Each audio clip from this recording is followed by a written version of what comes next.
Welcome, everyone. Today, we're diving into the silent engine behind the modern AI revolution, data compression. As models like GPT-4 and Gemini grow to hundreds of billions of parameters, we've hit a wall.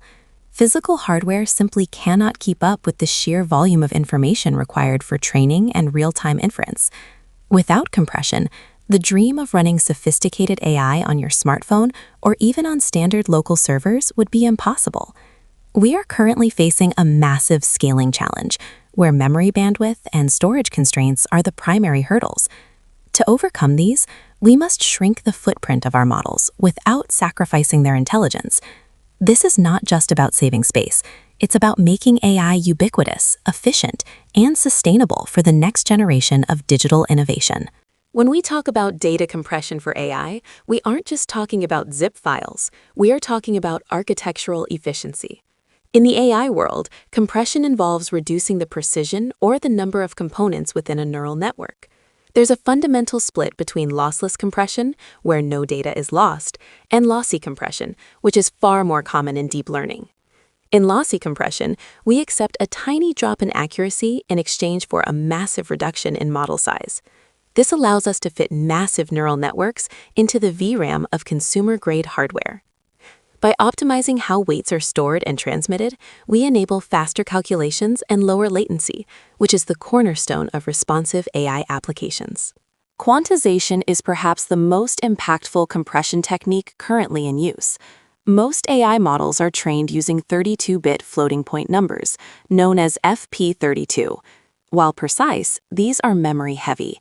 Quantization involves converting these numbers to lower precision formats, like int8 or even 4-bit integers. By shifting from FP32 to int8, we can reduce a model's memory footprint by 4x, while often maintaining over 99% of the original accuracy.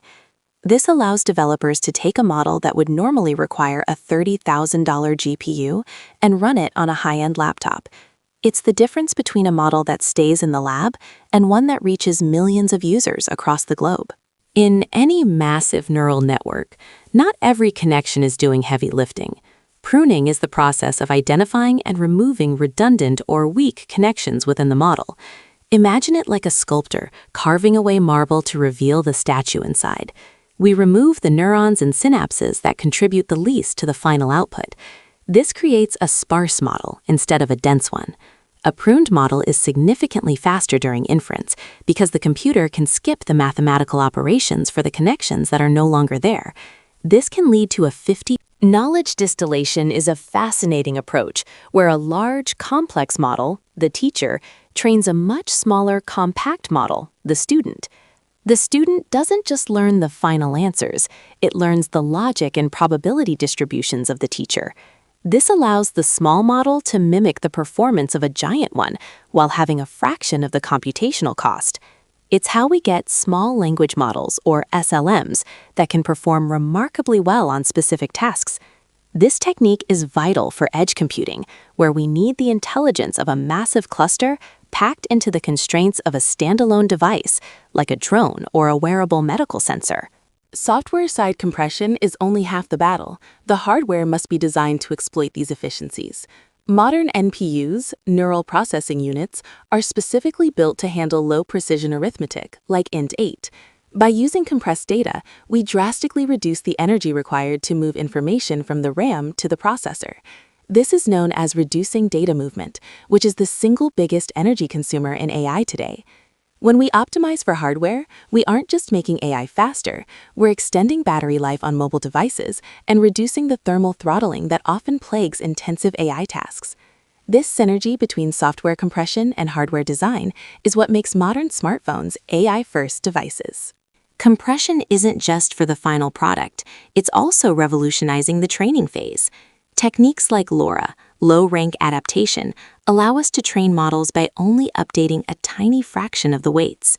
Instead of needing 80 gigabytes of VRAM to fine-tune a model, you might only need 16 gigabytes. This democratizes AI development, allowing researchers and startups to innovate without multi-million-dollar hardware budgets.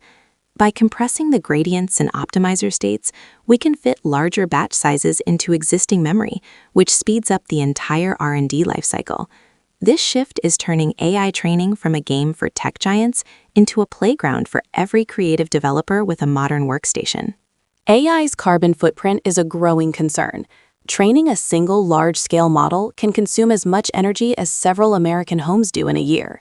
Data compression is our most effective tool for sustainability.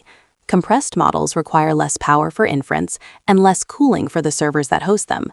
We've seen cases where optimized compression leads to a 30% reduction in total power consumption. Furthermore, it significantly lowers cloud storage and egress costs. For a company serving millions of API calls a day, these savings are not just environmental, they are the difference between a profitable venture and a financial sinkhole. Efficiency in bits leads to efficiency in dollars and carbon. We must be honest about the trade-offs. Compression is a balancing act. If you compress a model too aggressively, you start to see hallucinations or a loss of nuance in the AI's output. This is the Pareto frontier of AI performance, where you must find the sweet spot between speed and accuracy.